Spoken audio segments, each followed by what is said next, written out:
Alright, let's be honest here. You're struggling. Struggling with the ladies. You can't figure out the right thing to say, or even worse, words do come out, but they're as effective as whispers in a hurricane. But let me put it this way, and I speak for everyone when I say ladies can be, a little complicated. Or at least they seem so. It can be frustrating, but guess what? You're about to get the lesson of your life, maggot. As I'm about to reveal how girls really want you to talk to them. Chapter 1. Be mysterious. First off, mystery, my friends, is your greatest weapon. Women, they love a mystery. They love the thrill of the chase, the intrigue, the suspense. When you overshare, you lay everything out on the table. You're essentially stripping away that mystery. And let me tell you, nobody wants to read a book when they already know the ending, right? So think about it this way. When you get a new video game or a book, what makes it exciting? It's that suspense. It's the excitement of not knowing what comes next. The joy of discovering new things as you get along. That's exactly what we're aiming for in your interactions with a girl. Now, here's a big question. How do you become mysterious? It's not about having secret double lives or loads of undisclosed dark secrets. It's more about controlling the pace at which you let the other person discover who you truly are. Here's an easy tip. Don't spill your whole life story in one go. Keep some information about yourself to reveal bit by bit. Maybe it's your career, your love for old school rock music, or that time you went backpacking across Europe. Whatever it is, don't dish it out all at once. It's about timing, about dropping little pieces of information that you can pick up on. Trust me, it'll make you 100 times more interesting. Next time you're talking to a girl, resist the urge to fill every silence with chatter. Instead, pause once in a while. Let her ask you questions. And when she does, don't dive into long, elaborate answers immediately. Be a bit cryptic. Make her curious. It keeps her guessing, and let me tell you, that's a good thing. But I mean, obviously, like anything, don't be too cryptic. Oh, what do you do for work? I make money. Don't do that. Chapter 2. Let her talk about herself. You really want to get a girl interested? Then it's a piece of cake. Don't do anything. Yeah, you heard me. Just listen. Let her talk about herself. It's simple, right? But let me tell you, most guys just don't get it. You see, we all love to talk about ourselves, be big macho man. It's human nature. It's a chance to share our experiences, our thoughts, our feelings.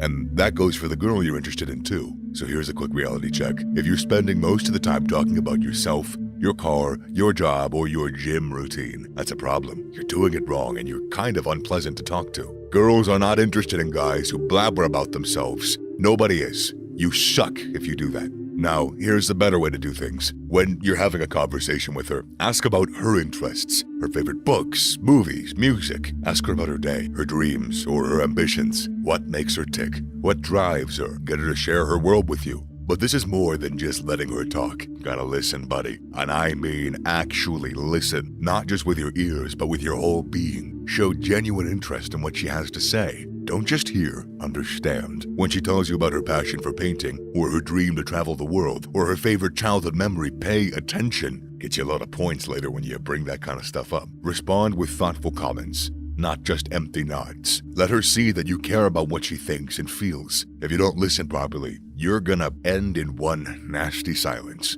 You won't know what to say or ask about next. But if you listen, ask her more. Avoid sounding like you're interrogating her, obviously. Keep it light. Make it feel like natural conversation. Be open. Be curious. Be genuinely interested in knowing her. While you're going through the journey of self-improvement, you need the right guidance to efficiently level up in life. All the different aspects of self-improvement are brought together in the 0.1% blueprint. The name already gives it away. You're gonna have access to all the information that'll drastically transform your life. Since the gym plays a critical part, we included an advanced gym program that's fully customizable to your needs. If you're ready to take that next step in your journey, click that link in the description down below. Chapter 3. Don't try to match everything she says. Now, onto something that's often overlooked, but it's very crucial. Don't try and just match her energy, everything she says. You might think it's a good idea to agree with everything, she says to make her like you more, right? Wrong. Let me tell you, that is a recipe for disaster. First off, understand this. Nobody, and I mean nobody, likes a yes man. Why? Because it's fake. It's insincere. It's like you're a puppet on a string, just nodding along without any original thought in your head. And guess what? Girls can smell fakeness, generally speaking, a mile off. It's a complete turnoff. They spend so much time being fake with each other. They can sense it. You don't have to agree with her favorite band, or her love for pineapple on pizza, or her view on the latest movie. It's okay to have a difference of opinion. In fact, it's healthy. Adds a dash of spice to your conversations. Think about it. Would you rather have a boring conversation where you both just echo each other? Like pineapple on pizza? Yeah. Oh, hey, me too. Yeah. Hey, you like Blade Runner? Yeah. You like Blade Runner? Yeah. Wouldn't you rather have an engaging discussion where you both bring something new to the table? Having your own opinions that shows you're a person with your own thoughts, your own taste, your own voice. It shows that you are authentic. And believe me, authenticity is rare and it's highly attractive. Also, if you disagree on something major, something that affects your values or beliefs, it's okay. You are not here to change who you are to fit her ideals. Wait for that in a marriage. It's about being true to yourself and finding someone who appreciates you for you. Chapter 4.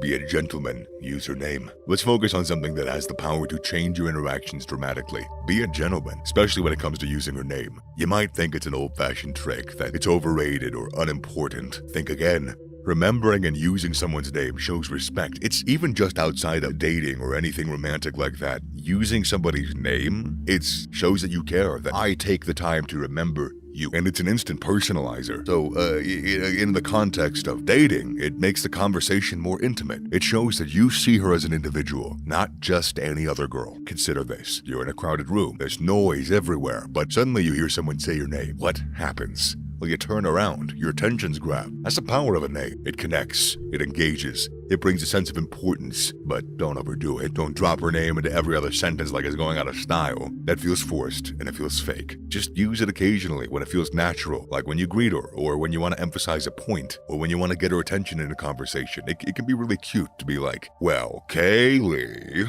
Also, use her name with a certain amount of respect and kindness in your voice, unless you're making a joke like I just said. You want to make her feel valued and appreciated. You don't want to sound like a cheesy car salesman using her name to make a quick sale. Chapter 5. Don't try and hide your intentions, Chief. Finally, we've reached the most critical point. Don't try and hide your intentions. No, I'm not telling you to spill your guts out and proclaim your undying love for her or your undying lust for her. That's just creepy. I'm talking about being clear about your intentions. If you like her, don't just pretend to want to be friends. You're only setting yourself up for disappointment and causing unnecessary confusion for both parties. Look, hiding your intentions isn't doing anybody any favors. It never has and it never will, except sometimes when it does. But generally, God, no. It'll only lead to frustrations, misunderstandings, and in the worst case scenario, you might get slapped with the label of being a nice guy who's just pretending to be a friend with ulterior motives.